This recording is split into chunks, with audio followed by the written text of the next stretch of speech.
Here we have an old timer, the Chopper 1, made in the USA. Sort of, some of us have seen them on eBay. They're sort of like a mechanical splitting maul. Picked this up at a yard sale, and needs a little work. See, the handle is all taped up. You don't know, the head is very loose. Typical. Got 4 screws in there, a little old rotted out wedge and a little metal wedge in there. The blade edge hasn't been abused that much. I mean, it's not real sharp, but it doesn't have to be. It's a splitting maul, but I'm sure I'll touch that up eventually. I was thinking of don't know much about these. The only reason why I know about it is I watched a YouTube video of this guy's favorite axe, and this was his favorite axe. And he was popping through some pretty big rounds. I thought, wow, if I ever find one of those, I'm going to grab it. So I found one.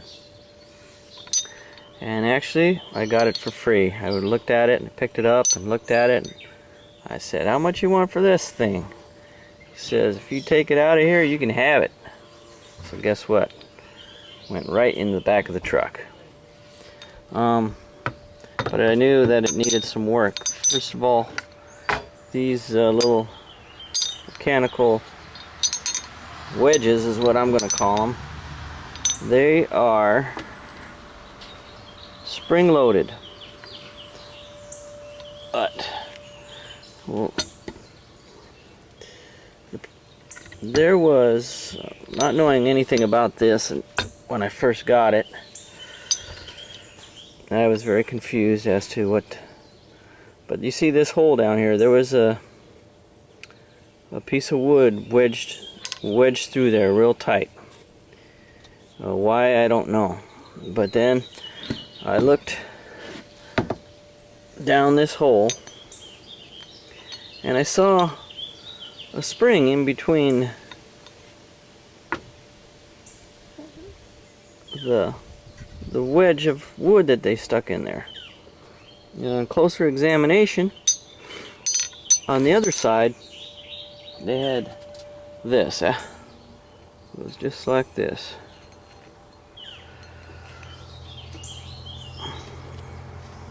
Get a close-up on that, you see. So, first thing I did was looked at here and said, I don't think that piece of wood is supposed to be in there.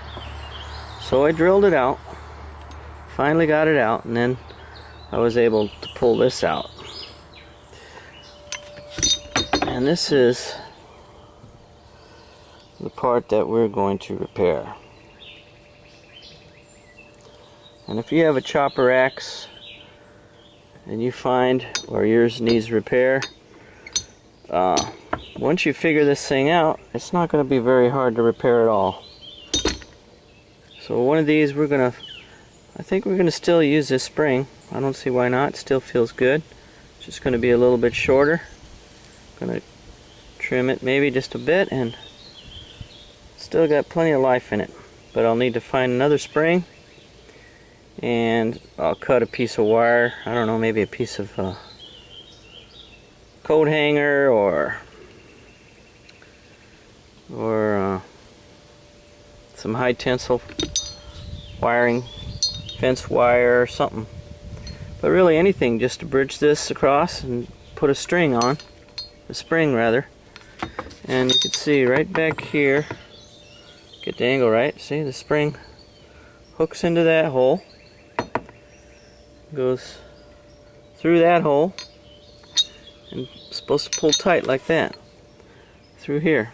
So the spring will pull that tight right through there. And then I guess the splitting action is when these things are tight like this, you come in here with this log, and the pressure of the split makes these guys flare out like that when you strike it, and that's supposed to aid in popping that round open. So we're gonna, I'm probably, this handle is probably no good anymore. You never know what they're hiding under the duct tape though. Could be really butchered up. If it is, I'm just gonna cut off this handle, clean it all out, and then we'll repair it and restore this thing. And I'll get back to you.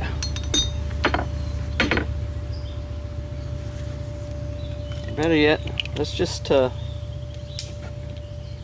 take off this duct tape and see what we got.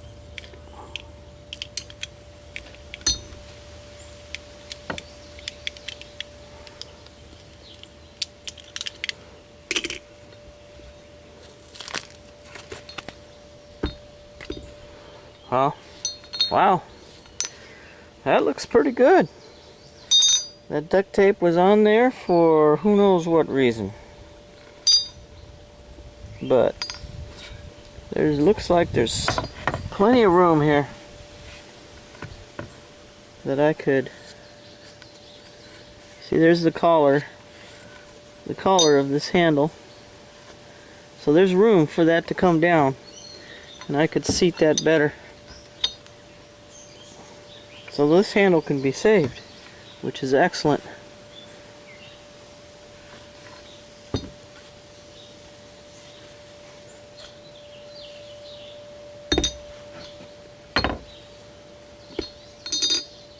That's a bonus.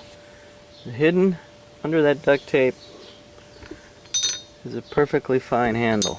I'll give you an example of what can be hidden under duct tape sometimes. I'll show you this other axe I got.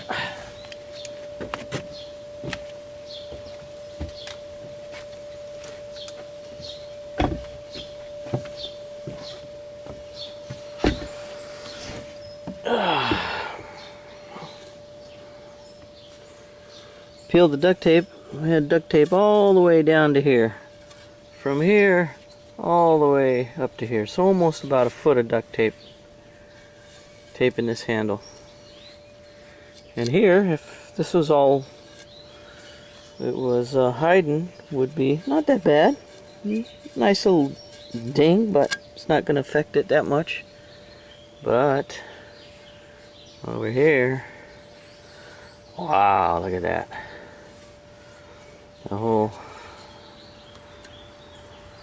nice little chunk was split right off. Won't see real heavy use. I got another one I like better at Collins that I refurbished. And the other thing, if you buy axes, yard sales or such, see, like this has like a couple coats of varnish on it. That is the worst thing, or I should say the best thing for getting blisters when you're out trying to fell a tree or limit a downed log or whatever. Paint or varnish will just tear your hands up.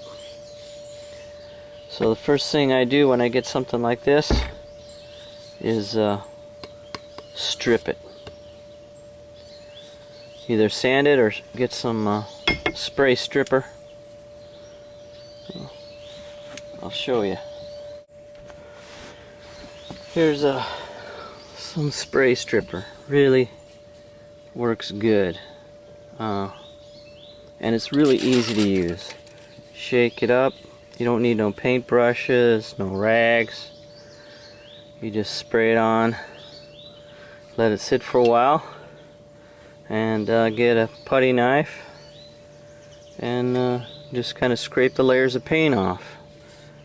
Works really good. And then just rinse it off real quick with some water so you could neutralize it all. And